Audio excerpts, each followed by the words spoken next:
So hey homies, welcome back to another novel explanation of Renegade Immortal and I hope कि तुम लोग बहुत ही ज्यादा अच्छे और मजे में होगे। वीडियो में आगे बढ़ने से पहले कहना चाहूंगी कि अगर इससे पहले का एपिसोड अभी तक चेकआउट नहीं किया है तो पहले जाओ और जाके उसे देख लो, वरना इस कमाल के चैप्टर में तुम्हें बिल्कुल भी मजा नहीं आने वाला। और अगर तुमने देख लिया है तो बिना किसी देर के आज की इस वीडियो को शुरू करते हैं। So homies, जैसा कि हमने लास्ट चैप्टर में देखा था जहाँ पे वांग लिन का सामना लू मेई के साथ हो जाता है और यहाँ पे वांग लिन को अपनी जिंदगी का सबसे बड़ा सच पता चलता है कि उसका कोई बेटा भी हुआ करता था जिसे कि खुद लू मेई ने अपने पेट के अंदर एक सोल में रिफाइन कर दिया। जिसके बाद फिर वांग लिन की सटक जाती है, वो ठान लेता है कि इस लू मेई के तो वो टुकड़े टुकड़े कर देगा। फिर क्या, वांग लिन यहाँ पे हाथ धो के लू मेई के पीछे पड़ जाता है और ऑलमोस्ट इसे जब मारने वाला था पर तभी यहाँ पे हुआन फैमिली का एंसेस्टर आके लू मेई की जान बचा लेता है। वांग लिन यही नहीं रुकता, वो ठान लेता है कि वो पूरी की पूरी हुआन फैमिली को ही मिटा के रख देगा। तो वांग लिन अपने सफर पे निकल जाता है और 1000 इल्यूजन प्लेनेट के बाहर ही उसका सामना कियान क्यूजी से हो जाता है जो कि कियान फैमिली का ही एक एंसेस्टर है। और वांग लिन इसके सामने अपने सेलेस्टियल पपेट को बाहर निकालता है, साथ ही अपने थंडर बीस्ट को, जो देखकर इसके मन में लालच आ जाता है। पर थंडर बीस्ट को देखते साथ ही वो कहने लगता है कि तुम कोई आम इंसान नहीं हो सकते, तुम जरूर से रेन सेलेस्टियल टेम्पल से आए हो। और अब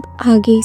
हमारे इस चैप्टर के स्टार्टिंग में हम कियान क्यूजी को देखते हैं जहाँ पर इसके चेहरे का रंग पूरी तरीके से उड़ चुका था। वो यहाँ पे वांग लिन से इमीडिएटली कहता है कि लिटिल फ्रेंड प्लीज मुझे माफ कर दीजिए, मुझे कोई आइडिया नहीं था कि आप असल में रेन सेलेस्टियल टेम्पल से बिलोंग करते हैं, प्लीज मेरी इस गलती के लिए मुझे माफ कर दीजिए। यहाँ पे वो अपने मन में कहता है कि मैं पूरे ऑल हेवन स्टार के किसी भी प्लेनेट के किसी भी फैमिली से पंगा ले सकता हूँ, लेकिन मैं कभी भी थंडर सेलेस्टियल टेम्पल के किसी मेंबर से पंगा नहीं ले सकता, मैं उन्हें प्रोवोक करने की गलती कभी नहीं कर सकता। यहाँ पे उसके चेहरे का रंग पूरी तरीके से बदल चुका था जो देख के वांग लिन भी हैरान था। साथ ही वो अपने मन में कहता है कि इसकी कल्टीवेशन लेवल को देखकर मैं कभी यकीन नहीं कर सकता ये थंडर सेलेस्टियल टेम्पल का कोई मेंबर है, लेकिन इसके पास ये जो थंडर बीस्ट है ये सिर्फ रेन सेलेस्टियल टेम्पल के मेंबर्स के पास होता है, यानी कि एक सेलेस्टियल मैसेंजर के पास। वांग लिन उससे कहता है कि क्या तुम्हें गलतफहमी हुई, जिस पे कियान क्यूजी हंसता है कि हिम्मत नहीं होती कि वो वांग लिन के सामने कुछ भी कहे कि अपने पूरी जिंदगी में कियान क्यूजी ने किसी आउटसाइडर को एक थंडर बीस्ट को पोजेस करता हुआ नहीं देखा था। ये थंडर बीस्ट सिर्फ सेलेस्टियल मैसेंजर के पास ही होते हैं और जो कि थंडर सेलेस्टियल रियलम से बिलोंग करते हैं। ऊपर से वांग लिन की किस्मत कि वांग लिन के पास ये जो सेलेस्टियल पपेट है जो कि यिन यांग लेवल का है। तो कियान क्यूजी ये समझता है कि एक लड़का जिसकी कल्टीवेशन अभी सेकंड स्टेप पे पहुंची भी नहीं, लेकिन उसके पास इतना पावरफुल एक पपेट है, जिसका मतलब तो सिर्फ यही है कि ये वाकई में थंडर सेलेस्टियल रियलम का एक इम्पोर्टेंट पर्सन है। तुम जानते हो कि वांग लिन कितना होशियार है, वो यहाँ पे कुछ नहीं कहता, जैसा चल रहा है माहौल चलने देता है। और कियान क्यूजी वांग लिन से माफी मांगते हुए कहता है कि ये जो हुआन फैमिली है हम इस पे अटैक नहीं कर सकते क्योंकि हम सेम प्लेनेट से बिलोंग करते हैं, लेकिन हाँ उनके साथ हमारे जो कनेक्शन है हम वो सभी काट देंगे और आपके अगेंस्ट उनका साथ नहीं देंगे। वांग लिन इमीडिएटली कहता है मुझे सेलेस्टियल जेड्स चाहिए। कियान क्यूजी थोड़ा झिझकते हुए कहता है कि क्या रेन सेलेस्टियल टेम्पल में जेड्स की कमी पड़ गई, और फिर उसे ख्याल आता है कि नहीं, मैं इतना लालची बना था इसीलिए शायद ये मेरी सजा है और मुझे चुपचाप इन्हें सेलेस्टियल जेड्स दे देने चाहिए। अब वो वांग लिन से पूछता नहीं कि उसे कितना चाहिए क्योंकि डर ही इतना था ना अंदर, तो वो क्या करता है कि उसके बैग ऑफ होल्डिंग को वो वांग लिन की तरफ थ्रो कर देता है और सीधा 1000 इल्यूजन प्लेनेट पे लैंड करता है और आते साथ ही अपने डिवाइन सेंसेस को चारों तरफ फैला देता है। और यहाँ पे हुआन फैमिली का जो एंसेस्टर उससे कहता है कि हुआन वू किंग, तुम्हारी हिम्मत कैसे हुई कि तुमने मुझे एक ऐसे आदमी को प्रोवोक करने पे मजबूर किया जो कि एक सेलेस्टियल मैसेंजर है। यहाँ पे ये सुनकर वो एंसेस्टर रिप्लाई देता है और कहता है कि नहीं, ऐसा नहीं हो सकता क्योंकि जिस लड़की को मैंने गोद लिया है यानी कि हुआन में, वो तो अलाइन स्टार सिस्टम से आई है, तो आखिर ऐसा कैसे हो सकता है। जिस पे कियान क्यूजी को गुस्सा आता है, वो कहता है कि अपनी बकवास बंद करो, तुम्हारी डिवाइन सेंसेस भी उस बैटल को देख रही थी, क्या तुमने उसके पास उस थंडर बीस्ट को नहीं, जो कि सिर्फ थंडर सेलेस्टियल रियलम में पाए जाते हैं और वो भी सिर्फ थंडर सेलेस्टियल मैसेंजर के पास। जिसके बाद वो चिल्लाते हुए कहता है कि तुम्हारे लिए सिचुएशन इतनी ज्यादा बिगड़ चुकी है, तुम मुझे भी इसमें घसीट रहे हो और अभी भी हर चीज छुपाने की कोशिश कर रहे हो। यहाँ पे हम वांग लिन को देखते हैं जो कि ज्यादा इस बात पे ध्यान नहीं देता और सीधा 1000 इल्यूजन प्लेनेट के साउथर्न एरिया में पहुंच जाता है जहाँ पर की हुआन फैमिली का बेस मौजूद था। दूसरी तरफ हम हुआन फैमिली के एंसेस्टर और बाकी सबको देखते हैं जो कि लू मेई के साथ वहाँ पे खड़ा था और हुआन फैमिली का ये एंसेस्टर लू मेई से पूछता है कि मैं एक आखिरी बार पूछ रहा हूँ, बताओ क्या ये लड़का वाकई में अलाइन स्टार सिस्टम से बिलोंग करता है। लू मेई यहाँ पे कॉन्फिडेंट थी और वो हाँ में जवाब देती है, जिसे सुनकर हुआन फैमिली के एंसेस्टर को गुस्सा आता है। वो चिल्लाते हुए कहता है कि आखिर एक नॉर्मल से इंसान के पास थंडर बीस्ट कैसे आ सकता है जबकि ये सिर्फ एक थंडर सेलेस्टियल मैसेंजर के पास होते हैं, क्या तुम इस बात को एक्सप्लेन कर सकती हो। लू मेई यहाँ पे कुछ नहीं कहती। अब यहाँ पे किस किसी को नहीं पता कि वांग लिन के पास आखिर ये बीस्ट आया कैसे। अब ये वांग लिन की किस्मत कहो या कुछ और, लेकिन मजा तो बहुत आ रहा है। वांग लिन यहाँ किसी मीटियोर की तरह आता है और हवा में अपने डिवाइन सेंसेस के थ्रू कहता है कि लू मई को मेरे हवाले कर दो। यहाँ पे लू मई को देखता है जो कि वांग लिन का सामना नहीं करना चाहती थी, पर यहाँ इनके हुआन फैमिली के ऊपर एक फॉर्मेशन लगा हुआ था और ये जो हुआन फैमिली का एंसेस्टर है वो वांग लिन से कहता है कि जूनियर कुछ भी करने या कहने से पहले ये जो फॉर्मेशन लगा है पहले इसे तोड़ के दिखाओ। हम देखते हैं कि वांग लिन यहाँ पे थंडर बीस्ट के साथ आया था तो वो उसके सिर पे अपना हाथ फैलाता है और भाई यहाँ जो कड़ाके की बिजलियां गिरती है सभी लोग इससे पैनिक कर जाते हैं। इवन के आसमान का रंग तक बदलने लगा था और जिन्हें सेलेस्टियल रियल्म के बारे में ज्यादा कुछ नहीं पता वो तो इस थंडर बीस्ट को देखकर ही कह देंगे कि हाँ ये वाकई में एक मैसेंजर है। जिसके बाद एक कड़ाकेदार बिजली उस फॉर्मेशन पे लैंड होता है, लेकिन वो फॉर्मेशन ब्रेक नहीं होता, जो देख के वांग लिन अपनी उंगली को काटता है। 2 बूंद गिरते हैं खून के जो कि सीधा थंडर बीस्ट के आईब्रोज के बीच में जाके लैंड होती है और वांग लिन सील ओपन करने का ऑर्डर देता है, जिससे ये जो थंडर बीस्ट था ये इस वक्त के अपने सबसे पीक लेवल पे पहुंच जाता है और जैसे उसकी बॉडी से एनर्जी का एक धमाका होता है और फिर ये थंडर बीस्ट इतनी कड़ाके की दहाड़ मारता है कि जो डायरेक्ट डिसेंडेंट है हुआन फैमिली का वो भी समझ जाता है कि ये एक थंडर बीस्ट है, यानी कि ये बंदा थंडर सेलेस्टियल रियल्म से बिलोंग करता है। तो वो अपने हुआन फैमिली के एंसेस्टर से कहता है कि एंसेस्टर अब बस बहुत हो गया, आप एक बाहरी लड़की के लिए पूरी फैमिली को रिस्क में नहीं डाल सकते। फिर हुआन फैमिली का एंसेस्टर उसकी तरफ बस एक डेयरिंग लुक देता है, जिस वजह से ये बंदा भी चुप हो जाता है। पर तभी वो जो थंडर बीस्ट था जिसकी पावर अब बहुत ज्यादा बढ़ चुकी थी वो एक पावरफुल थंडर अटैक इसके ऊपर करता है, जिससे ये फॉर्मेशन कमजोर तो होता है लेकिन टूटता नहीं। ये देख कर वांग लिन अपना सेलेस्टियल पपेट भी बाहर निकालता है और वो आते साथ ही एक जोरदार फिस्ट अटैक सीधा इस फॉर्मेशन पे लैंड करता है। लेकिन ये जो फॉर्मेशन था ये हुआन फैमिली का द ग्रेटर फॉर्मेशन था, तो ये इतने आसानी से तो टूटने वाला था नहीं। लेकिन यहाँ पर हम देखते हैं कि सभी के एक्सप्रेशन बदल जाते हैं कि तभी यहाँ हुआन फैमिली के अंदर एक ऐसा पर्सन भी था जिसका नाम हुआन फेंगशन है, जो कि एंसेस्टर से कहता है कि एंसेस्टर मेरे बात का जवाब दीजिए कि क्या हमें इस आदमी के साथ दुश्मनी रखनी चाहिए या दोस्ती, हमारे लिए क्या ज्यादा सूटेबल है। अब हुआन फैमिली का एंसेस्टर इसकी तरफ देखता है और कहता है कि क्या तुम भी मेरे अगेंस्ट हो, जिस पे फेंगशन कहता है कि मुझे फर्क नहीं पड़ता कि ये एक सेलेस्टियल मैसेंजर है या नहीं, मैं बस इतना जानता हूँ इसके साथ दुश्मनी हमें कुछ भी फायदा नहीं देगी, लेकिन अगर ये हमारा दोस्त बनता है तो हम बहुत फायदे में रहेंगे। आउटसाइडर के लिए इतना सब कुछ रिस्क में डालना ये कहीं की समझदारी नहीं है कि जो कल्टीवेशन है ये भी स्टेबल नहीं है, हमने फोर्सफुली इसकी कल्टीवेशन को बढ़ाया है और इसका रियलम इतना ज्यादा अनस्टेबल है कि ये पूरी जिंदगी भी लगा दे तो भी यिन यांग स्टेज के आगे नहीं जा पाएगी। जिस पे एंसेस्टर कहता है कि मैंने कहा ना, मैं जानता हूँ कि मैं क्या कर रहा हूँ, मैं इसे हैंडल कर सकता हूँ। जिस पे फेंगशन कहता है कि ठीक है, फिर अगर ये फॉर्मेशन टूट जाता है तो मैं यहाँ से चला जाऊंगा क्योंकि मुझे स्टेबिलिटी चाहिए ना कि रिस्क। अब यहाँ पे हम वांग लिन को देखते हैं जो कि निकालता है अपना सेलेस्टियल स्वॉर्ड और ये वही one of the rare celestial sword है जिसे कि ज़ोई ने खुद से अलग कर दिया था और अब वांग लिन इसका इकलौता ओनर है। वांग लिन इसे पकड़ता है, पहली बार इसकी ओनरशिप मिलने के बाद वांग लिन इसे यूज करता है। अब वांग लिन की कल्टीवेशन भी पहले से कई गुना ज्यादा बढ़ चुकी थी, साथ ही अब ये इसका ओनर था। अब हम देखते हैं कि हुआन फैमिली का एंसेस्टर कियान क्यूजी जो कि कियान फैमिली का एंसेस्टर है और शू फैमिली का भी एंसेस्टर, ये सभी लोग इस बैटल को देख रहे थे और जब वांग लिन सेलेस्टियल स्वॉर्ड को यूज करता है तो वो चिल्लाते हुए कहता है हेवनली चॉप और ये वॉइस इतनी लाउड थी कि सभी के कान खड़े हो जाते हैं। ऐसा स्वॉर्ड स्टाइल है जिसके अंदर की एंशिएंट स्वॉर्ड का इंटेंट है। वांग लिन तलवार चलाता है लेकिन इसकी ऑरा जैसे ही उस फॉर्मेशन से टकराती है तो दूर बैठा कियान क्यूजी जो कि इस बैटल को देख रहा था वो भी अपनी जगह से खड़ा हो जाता है और हैरानी के साथ कहता है कि ये तो लॉ है, एक ऐसा लॉ जो कि हेवन को भी शेक करके रख सकता है। और सेकंड स्टेप में जाने से पहले फर्स्ट स्टेप में जो चीजें हमने सीखी थी उन सभी को पावर ऑफ लॉ में ट्रांसफॉर्म करना होता है और यही लॉ सेकंड स्टेप का आगाज है। यहाँ पे हम शू फैमिली के हेड को भी देखते हैं, वो भी ये देख रहा था और यहाँ पे सभी लोग समझ जाते हैं कि ये बंदा कोई आम इंसान तो होगा ही नहीं, एक थंडर बीस्ट, एक ऐसा स्वॉर्ड स्ट्राइक और एक ऐसा लॉ ये किसी ऑर्डिनरी पर्सन के पास तो हो ही नहीं सकता। यहाँ पे हम देखते हैं कि हुआन फैमिली का जो ये फॉर्मेशन था ये टूट चुका था और वांग लिन ने अपने तलवार चलाया भी नहीं था, बस उसकी ऑरा से ही ये टूट चुका था। यहाँ पर ये जो फेंगशन था वो इमीडिएटली वांग लिन के सामने जाकर रिस्पेक्ट के साथ कहता है कि सीनियर मैं माफी चाहता हूँ लेकिन हुआन फैमिली का इस बैटल से कोई लेना देना नहीं, मैं बेसिकली हमारी फैमिली का हेड हूँ तो मैं अपने मेंबर्स को यहाँ से लेके जा रहा हूँ, बाकी आप जो मर्जी करे मुझे मतलब नहीं। यहाँ पे फेंगशन समझदारी दिखाता है और बाकी के मेंबर्स को लेकर चला जाता है। यहाँ पर हुआन फैमिली का एंसेस्टर कहने लगता है कि हाँ तुम वाकई में कोई ऑर्डिनरी पर्सन तो हो नहीं, क्योंकि एक्सेलेंट स्टेज पे इतने पावरफुल स्वॉर्ड स्टाइल को पोजेस करना कोई आम बात नहीं, लेकिन मैं ये जानता हूँ कि तुम कोई थंडर मैसेंजर नहीं हो और मेरे फैमिली के इस फॉर्मेशन को तोड़ने की वजह से मैं तुम्हें जान से मार डालूंगा। ये कहते साथ ही वो हुआन फैमिली के एंसेस्ट्रल हाउस से मदद मांगता है है और जैसे ही वो कहता है कि प्लीज हमारी मदद कीजिए, अब ये वर्ड सुनते साथ ही एंसेस्ट्रल हाउस से एक पावरफुल एनर्जी बाहर आती है जो कि इन्हें आते साथ ही घेर लेती है और हमें दिखाया जाता है कि असल में ये पावर एक जेट से आ रही थी और ये जो एंसेस्टर ही अपने मन में कहता है कि काश हमारे पास हुआन फैमिली का वो ट्रेजर होता, लेकिन हुआन वूशियांग जो कि मुझसे पहले का एंसेस्टर था उसके साथ हजारों साल पहले ही हमारा वो ट्रेजर डिसअपियर हो चुका है। यहाँ पे हम देखते हैं कि क्यान क्यूजी था वो भी डिवाइन सेंसेस से हैरान था कि आखिर इन्हें हो क्या गया है, ट्रेजर को बाहर क्यों नहीं निकाल रहे, लेकिन शू फैमिली का जो एंसेस्टर था वो सच्चाई जानता था। अब यहाँ पे हम देखते हैं कि ये जो पावर यहाँ से निकल रही थी ये सामने इनके एक गोल्डन फिगर का रूप लेती है जो कि पूरी तरीके से सेलेस्टियल स्पिरिचुअल एनर्जी से भरी हुई थी कि वांग लिन की तरफ अब वो बढ़ता है जो देखकर वांग लिन बिल्कुल शांत रहता है और फिर वांग लिन यहाँ पर वांग पिंग यानी कि अपने बेटे के बारे में सोचता है कि लू मई ने आखिर इसके साथ क्या किया है जो कि इस वक्त हेवन डिफाइंग बीट के अंदर मौजूद है और उसे याद करते साथ ही वांग लिन के अंदर गुस्सा और तेजी से बढ़ता है और उसकी आंखों में किलिंग इंटेंट साफ नजर आ रहा था, ऐसा इंटेंट कि लू मई उसके साथ नजरें तक नहीं मिला पा रही थी। जैसा कि तुम्हें याद होगा कि वांग लिन जब 1000 इल्यूजन प्लैनेट की तरफ बढ़ रहा था तो वो पहले ही अपने दिमाग में एक बहुत ही खतरनाक और क्रेजी से प्लान को करके आया था। अब यहाँ वांग लिन अपने ओरिजिन सोल में कहता है कि जैसे ये बैटल ओवर हो जाएगी मैं तुम्हें आजाद कर दूंगा, लेकिन तुम्हें मेरी मदद करनी होगी। बस ये सुनना ही था कि एक तेज हंसी की आवाज वांग लिन के अंदर ही गूंजने लगती है और वांग लिन के सामने ब्लैक स्मोक से बना हुआ एक फिगर अपीयर होता है और ये वही स्कैटर्ड डेविल की सोल थी। यहाँ पे वो तेजी से हंसता है, साथ ही वांग लिन के चारों ओर ब्लैक कलर का स्मोक उसके पैर की उंगली से लेकर सिर तक पूरी तरीके से उसे कवर कर देता है। दूसरी तरफ क्यान फैमिली का एंसेस्टर क्यान क्यूजी भी हैरान था और कहने लगता है कि अब इसमें कोई शक नहीं कि ये एक थंडर सेलेस्टियल मैसेंजर है। शो फैमिली का जो हेड था उसे सब कुछ पता था। वो यहाँ पर देख के कहता है कि ये जो स्कैटर्ड डेविल है इन्हें असल में एंशिएंट डीमन से बनाया जाता है। यहाँ पे हम उस स्कैटर्ड डेविल की सोल को देखते हैं जो कि वांग लिन की तरफ एक तेज निगाहों से देखते हुए कहता है कि लड़के अपने वादे को याद रखना, मैं तुम्हारे इस बैटल में मदद करूंगा और तुम मुझे बाद में आजाद करोगे और अगर तुम अपनी बात से मुकरते हो तो अगर मुझे अपनी ओरिजिन सोल को भी डिस्ट्रॉय करना पड़े ना तो भी मैं तुमसे अपनी आखिरी सांस तक बैटल करता रहूंगा। फिर वांग लिन शांति से कहता है कि जैसे ये बैटल खत्म हो जाएगा मैं तुम्हें आजाद कर दूंगा। सुनकर ये डेविल भी हंसता है और तभी वांग लिन के बैग ऑफ होल्डिंग से उसका आर्मर भी उसकी बॉडी से सेट हो जाता है। अब यहाँ पे ये जो स्कैटर्ड डेविल है जो कि अभी अवेकन हुआ था, ऐसा नहीं है कि वो वांग लिन के बॉडी पे कब्जा नहीं करना चाहता था, लेकिन वो जो इम्प्रिंट इसके ऊपर वांग लिन ने छोड़ा था ना उस वजह से ये चाहकर भी वांग लिन की बॉडी के ऊपर कब्जा नहीं कर सकता। साथ ही जो सील बाइलू ने लगाया था उसे भी इसके लिए तोड़ना मुश्किल था, लेकिन ये जो डेविल था ये श्योर था कि आने वाले 500 से 600 साल में वो ऐसा कोई मेथड निकाल लेगा कि वो इस सील को भी ब्रेक कर पाए। यहाँ पर इन्हीं सारे थॉट्स के साथ वो वांग लिन के बॉडी में वापस एंटर कर जाता है और अब वांग लिन पूरी तरीके से अपनी बॉडी से सेपरेट हो चुका था और इस वक्त उसकी बॉडी को अटैकिंग फॉर्म में स्कैटर्ड डेविल यूज कर रहा था। यहाँ पे हम देखते हैं कि वो ज्यादा कुछ नहीं करता, बस एक सीधा पंच इस सेलेस्टियल स्पिरिचुअल एनर्जी से बने हुए फिगर की तरफ थ्रो करता है और ये पंच एक ड्रैगन का शेप लेकर सीधा इस बंदे की तरफ वो बढ़ रहा था, जो देख के यहाँ पर ये जो फिगर बना था वो भी अपने स्पिरिचुअल हैंड्स को उसकी तरफ बढ़ाता है, लेकिन जैसे ही दोनों को लाइट करते तो यहाँ पर जोरदार धमाका होता है। अब यहाँ पे ये जो सेलेस्टियल एनर्जी से बना हुआ फिगर था वो अपने हाथों को फैला लेता है और यहाँ कुछ सील्स को बनाकर इस प्लेनेट की जो स्पिरिचुअल एनर्जी थी यहाँ पर इस फिगर के हाथ में जमा होना शुरू हो जाती है और फिर सेलेस्टियल एनर्जी में कन्वर्ट होती है और ऐसा लग रहा था कि पूरा का पूरा प्लेनेट कुछ पल के लिए पूरी की पूरी स्पिरिचुअल एनर्जी को ही खो देता है। यहाँ पर वांग लिन के अंदर ये जो डेविल का कब्जा था ये देखकर स्माइल करता है और वो कहता है कि अच्छा अगर तुम ये यूज कर रहे हो एक ऐसा लो क्वालिटी का स्पेल तो जरा मेरा देखो। वो वांग लिन की बॉडी को कंट्रोल करते हुए अपने राइट हैंड को उठाता है और एंशिएंट लैंग्वेज में कहता है इस प्लेनेट का जो सोल है इसे एक्सट्रैक्ट करो। अब ये जो वर्ड्स थे ये एंशिएंट लैंग्वेज में कहे गए थे जो सिर्फ वांग लिन को समझ में आ रही थी और हम देखते हैं कि यहाँ पे वांग लिन का हाथ कुछ सील बनाने लगता है और उसके बॉडी के आसपास डेमोनिक फ्लेम और ज्यादा तेजी से बढ़ने लगते हैं और वांग लिन के हाथ से एक डेमोनिक ग्रिप बाहर आती है जो कि इस प्लेनेट का जो सोल था ना वो उससे ही उखाड़ लेता है। ये देखकर वांग लिन भी मन ही मन हैरान था, पर तभी ये डेविल हंसते हुए और चिल्लाते हुए कहता है कि तुम एक लो क्वालिटी के स्पेल के जरिए से अगर स्पिरिचुअल एनर्जी गैदर कर सकते हो तो मैंने इस प्लेनेट के पूरी सोल को ही यहाँ जगा लिया है। चलो अब देखते हैं कि कौन ज्यादा स्ट्रॉन्ग है। अब क्योंकि वांग लिन डायरेक्टली अपनी बॉडी से कनेक्टेड था तो वो सब कुछ फील कर पा रहा था कि आखिर उसने स्पेल को कैसे परफॉर्म किया और वांग लिन को यहाँ एनलाइटमेंट हासिल होती है। हालांकि वांग लिन के लिए ये जो सोल एक्सट्रैक्टिंग स्पेल है ये कोई नया नहीं था, क्योंकि उसने डेमन स्प्रेड लैंड में ग्रीड को भी उस माउंटेन सोल को ऑब्जर्व करते हुए देखा था, लेकिन एक माउंटेन की सोल को जगाना और एक पूरे के पूरे बड़े प्लेनेट के सोल को उठाना, इन दोनों की नॉलेज में जमीन आसमान का फर्क है। इसी के साथ 1000 इल्यूजन प्लेनेट का ये जो सोल था जिसके अंदर एक एंशिएंट ऑरा भी था वो यहाँ वांग लिन के राइट हैंड में गैदर होता है जो कि ग्रे कलर जैसा दिख रहा था। वांग लिन की बॉडी जिसे कि ये स्कैटर्ड डेविल कंट्रोल कर रहा था वो इस पावर की मदद से सीधा इस फिगर की तरफ बढ़ता है और इस वक्त तक मानो जैसे पूरा का पूरा 1000 इल्यूजन प्लेनेट वांग लिन के साथ फ्यूज हो चुका हो। वांग लिन हर एक चीज को फील कर पा रहा था और एक वक्त तक के लिए ऐसा हो रहा था कि जैसे इस प्लेनेट के अंदर हर एक चीज पूरी तरीके से बेजान हो चुकी हो, क्योंकि प्लेनेट के सोल को ही यहाँ पर अवेकन कर लिया गया था। द सेलेस्टियल स्पिरिचुअल एनर्जी वाला ये जो फिगर था ये भी एक जोरदार पंच सीधा स्कैटर्ड डेविल के फिस्ट अटैक की तरफ कर देता है, लेकिन इतना पावरफुल शॉक वेव रिलीज होता है कि 30 से 40% तक के जितने भी स्पिरिचुअल वेव थे ना इस 1000 इल्यूजन प्लेनेट के अंदर वो सभी सेकंड्स में डिस्ट्रॉय हो जाते हैं। सेलेस्टियल फिगर भी डिसअपीयर हो जाता है और वांग लिन के हाथों में ये जो सोल थी ये भी गायब हो जाती है। हुआन फैमिली के जितने भी लोग थे वो इमीडिएटली अपनी बॉडी में सेलेस्टियल स्पिरिचुअल एनर्जी को गैदर करके एक्टिवेट करते हैं, क्योंकि वो जानते हैं कि अगर थोड़ी देर भी इस इम्पैक्ट के दायरे में ये लोग रहे तो इनकी बॉडी कोलैप्स कर जाएगी। यहाँ पे हुआन फैमिली का ये जो चेहरा था ये पूरी तरीके से बेजान पड़ चुका था, साथ ही वो जो जेड था वो भी यहाँ पे पूरी तरीके से डिस्ट्रॉय हो जाता है, जिस वजह से यहाँ पर ये जो सेलेस्टियल स्पिरिचुअल एनर्जी वाला फिगर अपीयर हुआ था। इसी के साथ हम वांग लिन को देखते हैं जहाँ पर उसे अब सेकंड स्टेप पे जाने का रास्ता साफ नजर आ रहा था, क्योंकि अभी अभी जिस बैटल को वांग लिन ने फेस किया था तो दोनों तरफ के लोगों ने ही सेकंड स्टेप की पावर को पोजेस किया हुआ था। वांग लिन के लिए ये एक बहुत बड़ी अचीवमेंट है, क्योंकि उसे समझ नहीं आ रहा था कि आखिर सेकंड स्टेप पे कैसे जाया जाए और जिसे कि समझने के लिए बहुत साल लगने वाला था, लेकिन वांग लिन ने यहाँ एक बैटल से ही जैसे इसके रास्ते को पूरी तरीके से देख लिया था। अब यहाँ पे हम उस हुआन फैमिली के एंसेस्टर को देखते हैं जो कि लू मई की तरफ देखता है और कहने लगता है कि तुम वैसे भी मरने वाली हो, क्योंकि इसकी ताकत को तुमने भी देखा है, भले ही ये सेकंड स्टेप पे नहीं पहुंचा लेकिन उससे कई गुना ज्यादा पावर को ये पोजेस करता है। तो अब जब क्योंकि तुम मरने ही वाली हो तो क्यों ना तुम अपना डोमेन मुझे दे दो। यहाँ पर लू मई अच्छे से जानती थी कि जिस दिन से ये एंसेस्टर इसे यहाँ पे लाया है इसका कोई ना कोई बड़ा मकसद तो जरूर होगा, और आज उसने ये साबित भी कर दिया। बेसिकली ये जो एंसेस्टर है बेसिकली बिल्कुल ऑल सीड की तरह ही था, जो कि अपने ही डिसाइपल को डिवोर करना चाहता था और शुरू से उसका मकसद यही था कि एक बार लू मई अपने डोमेन को और ज्यादा पावरफुल बना ले तो वो इसके डोमेन के साथ इसे डिवोर कर जाएगा। लेकिन तुम जानते हो कि जहाँ जहाँ वांग लिन जाता है सबके प्लान की ये धज्जियां उड़ा देता है। यहाँ लू मई उस एंसेस्टर से कहती है कि ठीक है, लेकिन आपको मुझसे 2 चीजों का वादा करना होगा। पहला ये, इस वांग लिन को मारने में आपको मेरी मदद करनी होगी। कहते हुए लू मई की आंखों में एक अलग ही हेटरेट नजर आता है, क्योंकि उसे यकीन नहीं हो रहा था कि ये वही इंसान है जिससे कि वो हैंग सेक्ट में मिली थी और आज ये इस हद तक पहुंच चुका है। और जो चीज वो कभी नहीं भूल सकती वो ये कि वांग लिन जिस तरीके से ली मोअन को ट्रीट करता था, या मैं कहूँ वांग लिन ली मोअन को जैसे पसंद करता था, वो चीज भी कहीं ना कहीं यहाँ पे लू मई को बहुत ज्यादा ट्रिगर्ड कर दी थी। और फिर जो सुजाको टॉम के अंदर इन दोनों के बीच में हुआ जिसकी वजह से लू मई ने अपनी वर्जिनिटी भी खो दी, तो ये चीज उसे और ज्यादा गुस्सा दिला रही थी। और फिर लू मई आगे कहती है कि दूसरी चीज, अगर आप उसे नहीं मार सकते तो बस मेरे पास ये जो बैग ऑफ होल्डिंग है ये उसे दे देना, जिस पर ये एंसेस्टर मान जाता है और फिर वो लू मई के डोमेन को भी डिवोर कर लेता है। और लू मई की आंखें यहाँ पे बंद हो जाती है और ऐसा लग रहा था कि इसके अंदर से पूरी की पूरी लाइफ ऑरा हट चुकी है। अब यहाँ पर ये एंसेस्टर भागना चाहता था, लेकिन वो फिर भी अपना सब कुछ एक स्पेल पे लगा देता है। इस वजह से एक ग्रे कलर का गैस यहाँ पे बनता है और उसकी ओरिजिन सोल इसमें समा जाती है और इसकी बॉडी यहाँ पर धीरे धीरे करके पूरी तरीके से राख बन जाती है। अब यहाँ हम वांग लिन के अंदर उस स्कैटर्ड डेविल की सोल को देखते हैं जो कि बाहर निकलते साथ ही इस ऑरा को यानी कि इस ग्रे गैस को डिवोर कर जाता है, जो देख के जो एंसेस्टर था जिसने अपना सब कुछ इस स्पेल के ऊपर लगा दिया था, अब वो समझ आता है कि वो बचेगा नहीं। और हम देखते हैं कि धीरे धीरे उसकी सोल को भी यहाँ ये डेविल जो है वो पूरी तरीके से इसे डिवोर करने लगता है। इसी दौरान हम वांग लिन को देखते हैं जो कि इस वक्त लू मई की तरफ देख रहा था और पलक झपकते उसके पास पहुंच जाता है, क्योंकि उस डेविल की सोल उसकी बॉडी से बाहर निकलकर इस ग्रे कलर की ऑरा को साथ ही उस एंसेस्टर को डिवोर करने में लगा था। इसी के साथ लू मई के पास से उसे वो बैग ऑफ होल्डिंग भी मिल जाता है। फेंग शेन जो कि इस वक्त तो बाकी के हुआन फैमिली का हेड है, वो कहता है कि फेलो कल्टीवेटर, मैंने लू मई को ये कहते हुए सुना था कि अगर एंसेस्टर आपको हरा ना पाए तो ये बैग आपको दे दें। अब वांग लिन जैसे इस बैग को चेक करता है तो उसे इसके अंदर एक जेड मिलता है और उसे चेक करने पर वांग लिन को इसमें एक ऐसा मेथड मिलता है, या मैं कहूँ एक ऐसा एंटीडोट जिसके जरिए से वांग लिन के बेटे के अंदर जो नफरत है इसे पूरी तरीके से मिटाया जा सकता है। और इसमें लिखा था कि थंडर कल्टीवेटर की जो एनर्जी होती है उसके साथ अगर इसे कंबाइन किया जाए तो इसकी हिट रेट को पूरी तरीके से मिटाया जा सकता है और फिर ये नॉर्मल हो जाएगा। साथ ही इसमें आगे लिखा था कि जब मैं सुजाको प्लेनेट में थी तो मेरे मास्टर ने मुझसे कहा था कि मैं तुम्हारे हार्ट में अपना शेडो छोड़ दूं, जो कि मैं तब तो नहीं कर पाई, लेकिन अब लगता है कि मैं इसमें कामयाब हो गई। इसी के साथ हम देखते हैं कि लू मई की बॉडी बटरफ्लाइज में ट्रांसफॉर्म हो जाती है और यहाँ से उड़ते हुए पूरी तरीके से गायब हो जाती है और यहाँ पे वांग लिन की नजरों के सामने पुरानी मेमोरीज आने लगती है। वहीं दूसरी तरफ हम यहाँ पे हुआन फैमिली के बाकी के लोग को देखते हैं जो कि डर के मारे पूरी तरीके से कांप रहे थे। उन्हें डर था कि न जाने अब उनके साथ क्या होगा, लेकिन वांग लिन जो कि इस वक्त बहुत ही ज्यादा एग्जॉस्ट था वो फिलहाल फिलहाल के लिए कुछ नहीं करता। यहाँ पे वांग लिन का दिल इस वक्त थक चुका था, वो फिलहाल के लिए कुछ नहीं करता और यहाँ से चला जाता है। सो होमीज नेक्स्ट वीडियो के लिए लाइक एम रखते हैं 3 के लाइक्स और 500 कमेंट्स, और जितनी जल्दी तुम ये टारगेट पूरा कर दोगे उतनी ही जल्दी तुम्हें नेक्स्ट डे वीडियो देखने को मिलेगी। सो